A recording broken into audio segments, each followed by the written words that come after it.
বনী ইসরায়েলে এক যুবক ছিল। তার স্ত্রী ছিল খুবই সুন্দরী ও ভয়ঙ্কর রূপবতী, যাকে বলা হতো সৌন্দর্যের রানী। মহান আল্লাহ তাআলা সেই মহিলাকে অসামান্য সৌন্দর্য দান করেছিলেন। এই মহিলা ছিল আল্লাহর প্রতি ঈমানদার ও খুব আনুগত্যশীল। আর তার স্বামী পরমা সুন্দরী স্ত্রীকে তার জীবনের থেকেও বেশি ভালোবাসতেন এবং কোনো সময় চোখের আড়াল হতে দিত না।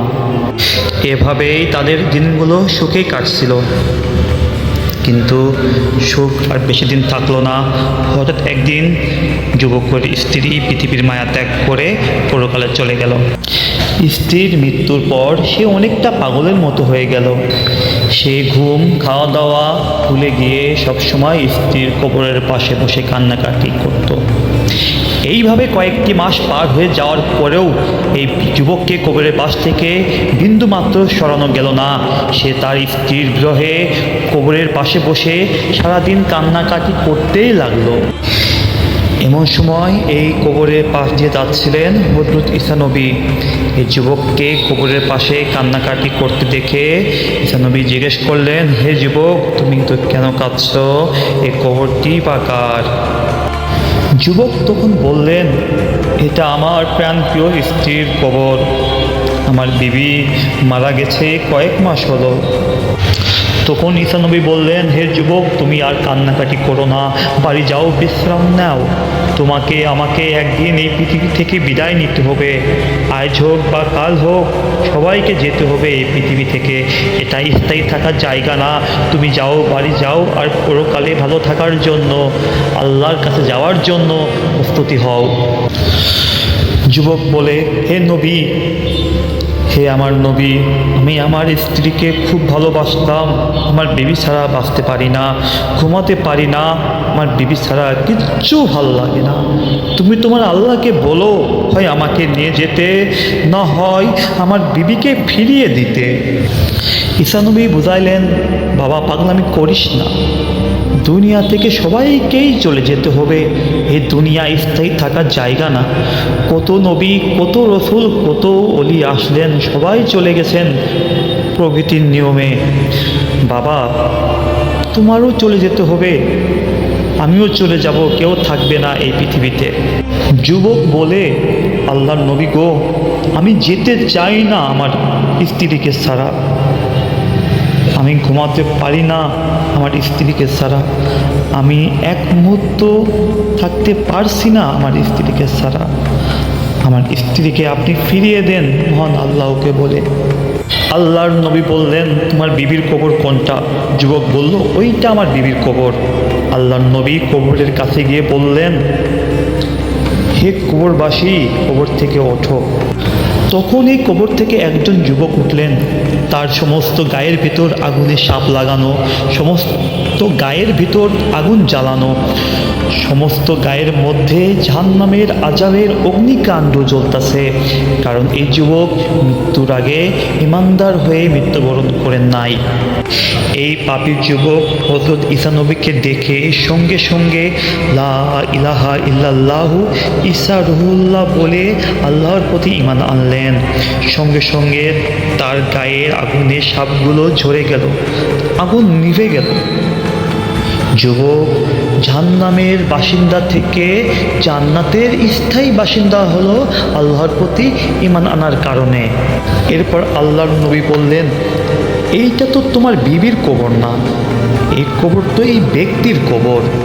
যুবক তখন বললেন, হুজুর, এই কবরটা আমার বিবির কবর না, ওর পাশেরটা বিবির কবর, আমার ভুল হয়ে গেছে। আল্লাহর নবী ডাক দিলেন। পাশের কবর থেকে একজন উঠলেন। উঠে আসলেন একজন যুবতী মহিলা। পৃথিবী থেকে যত সুন্দরী অবস্থায় যিনি মারা গিয়েছিলেন, তার থেকেও এখন তিনি অধিক সুন্দরী। কারণ যুবকের বিবি ছিল ঈমানদার, তাই মৃত্যুর পর আল্লাহ তাকে জান্নাত দান করেছিলেন। যুবক তার মৃত বিবিকে আবার জীবিত পেয়ে খুশিতে বললেন, বিবি রে, তোমার মৃত্যুর এই 2 মাস আমি কীভাবে কাটাইছি তুমি জানো না। আমি এই 2 মাস ঠিক মতো খাইনি, আমি এই 2 মাস ঠিক মতো ঘুমাইনি। তখন তোমার কোলে একটু শান্তিতে ঘুমাবো, এই বলে যুবক বিবির কোলে মাথা রেখে ঘুমিয়ে পড়লেন।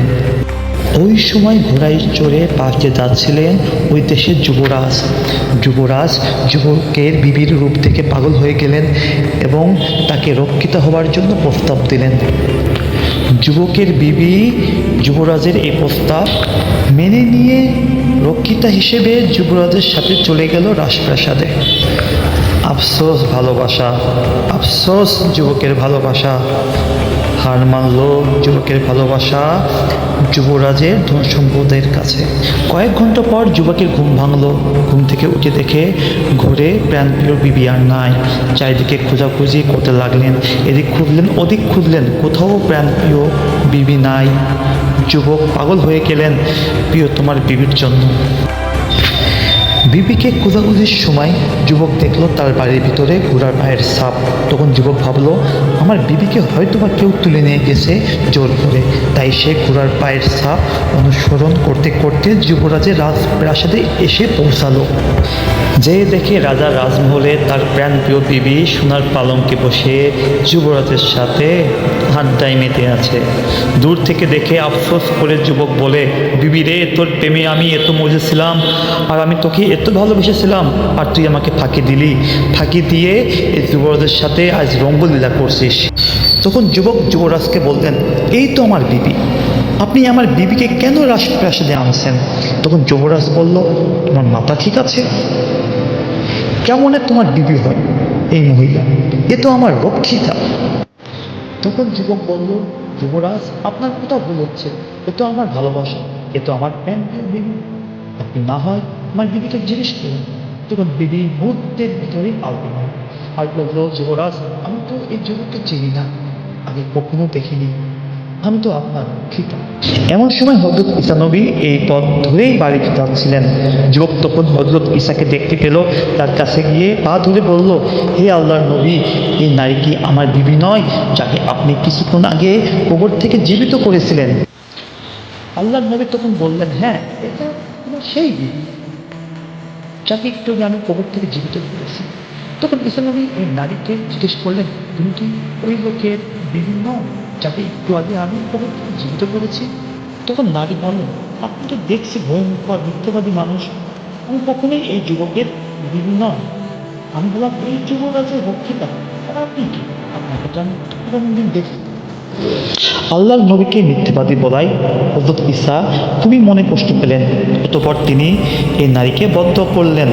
সে নারীর দিকে তাকিয়ে নির্দেশ দিলেন, হে আত্মা, তুমি পুনরায় মৃত্যুবরণ করো এবং কবরে শয়ন করো।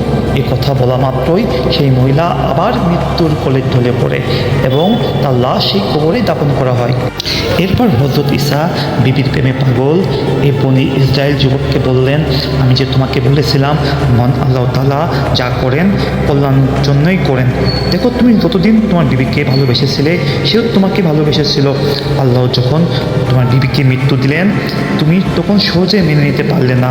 তুমি তোমার মন আল্লাহর থেকে বিবিকে বেশি ভালোবেসেছিলে, যার কারণে আল্লাহর মৃত্যুর হুকুমকে তুমি সহজে মেনে নিতে পারো নাই। অথচ মহান আল্লাহ তাআলা তোমাকে অনেক ভালোবাসতেন, আর ভালোবাসতেন বলেই তোমার বিবির মৃত্যু দিয়েছিলেন। এই কথা শোনার পরে ব্যক্তি বলল, তা কী করে হয়?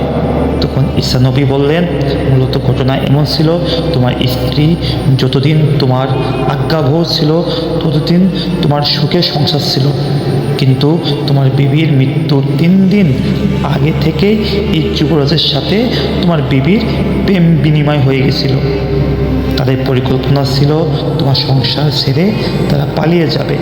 এর মধ্যেই মৃত্যুর ফয়সালা আসলো আর তোমার বিবি মারা গেল। কিন্তু তুমি যদি আল্লাহর ওই হুকুম মেনে নিয়ে খুশি থাকতে, তাহলে এই দৃশ্য তোমার আজ দেখা লাগতো না। তোমার স্ত্রী আর জাহান্নামে না গিয়ে জান্নাতে থাকতো, আর তোমার বিবি আগের বার ইমানদার অবস্থায় মারা যায়, তাই কবরে সে জান্নাতের মধ্যে ছিল। কারণ এই যুবরাজের সাথে তোমার বিবির কোনো জিনা হয়েছিল না। কিন্তু দেখো, তোমার বিবি ইমানদার হয়ে কবর থেকে উঠল আর লোভ লালসায় পড়ে জিনা করে জাহান্নামী হয়ে গেল।